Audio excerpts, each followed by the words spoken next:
Welcome to the deep dive. Today, we're jumping straight into something pretty fascinating. We are. It's called Chrysalis. Analog Echoes and AI Dreams, 51 Songs of a New Sound, a project from TATANKA. Yeah, and it really gets you thinking about, where music is headed with AI. Definitely. We've got some great source material to dig into, excerpts from TATANKA's own website about the project, Right. an article with that same title, Chrysalis, Analog Echoes and AI Dreams. And also this really interesting narrative piece, Echoes Beneath the Glacier, Asbjørn's Hymn of the Future. Okay, so a few different angles on this. And for you, the learner, our mission here is to really uncover how this musician took these old, kind of forgotten recordings. Decades old, some of them. Yeah, decades old. Yeah. And worked with AI to turn them into this huge 51-track album. It's quite something. So we'll look at the creative side, the sort of philosophical questions that pop up, Yeah. and what it all suggests for the future of making music. Sounds like a plan. So where did it all begin, the genesis? Let's start there. What was the spark for Chrysalis? Well, according to the sources, it actually grew out of some earlier experiments, specifically bonus tracks by an artist named Anna Volkova. Okay. The process there involved taking early 80s new wave tracks, pulling them apart, deconstructing them, really. Like breaking them down to basics. Exactly, into these core seeds, they called them, and then using AI to build them back up again. Wow, okay. So not just cleaning up old songs, but actually using AI to reimagine them from the ground up. Precisely. And that initial experiment was apparently quite revealing.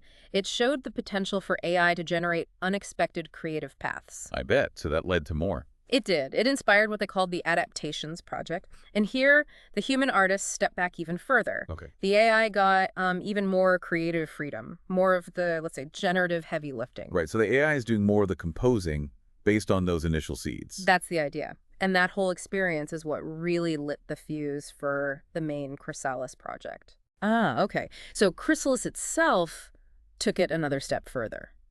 Because the source material was different, wasn't it? Not existing songs. Exactly right. Yeah. That's the crucial shift. For Chrysalis, the heart of it came from the artist's own digitized analog recordings. His own stuff. Like what kind of stuff? Things like, instrumental snippets, little musical ideas that never got finished, rough drafts, basically the sonic equivalent of sketchbook doodles. Wow. Stuff that might have just stayed on a shelf otherwise. Pretty much. They'd been digitized but just sort of sat there, Right. archived. Okay, so he takes these personal, unfinished fragments. What's the process with the AI then? Well, this is where it gets really interesting. For the music generation part, the AI they use, Suno.com specifically, Sonona.com? was given basically no musical direction, just the raw audio snippet. No instructions like make it sound like rock or add a synth line? None. The AI was working just from these short, often kind of messy instrumental bits. So what did the human provide? The only other input besides the audio was the track titles. Things like Frog Swamp or Mr. Waits Takes a Walk. Wait, the titles were prompts. Yeah, but seemingly just for lyrical inspiration. The AI was meant to generate lyrics based on the title, but the music came purely from interpreting the original analog sound. That is a leap of faith. Mm. Giving an AI a minute of old tape noise and a title and saying, go make a song. It really is. And the structure of the album itself really shows this. How so? Each track starts with the original 60-second analog seed. You hear the raw material first. Okay. And then right after, you get the two different versions that Suno automatically generated from that seed. Oh, interesting. So you can directly compare the human idea and the two AI takes. Exactly. It puts the original kernel right alongside the AI's interpretations. You hear the transformation or divergence immediately. That sounds like a really compelling way to listen. Now, the article mentions the artist thinking about early guided by voices. That seems like an interesting comparison. Yeah, the artist apparently looked at this output 51 tracks, which is a lot, A lot. and felt some connection to the sheer volume and maybe the lo-fi, sometimes raw quality you get with early guided by voices. That prolific, slightly unpolished vibe. Right. And they even mused about whether AI could be a kind of conduit to that sound, that kind of rapid-fire creation. A conduit. Hmm. And they mentioned the Erie Valley, too. Yes, that idea that AI creations can sometimes feel familiar yet slightly off, recognizable but strange. That uncanny feeling. So for you, the listener, the big picture here is this blend. Old human musical memories, these little echoes from the past. Yeah, the analog fragments. Combined with this, like machine imagination, to find totally new ways of making music. That's the core experiment, yeah.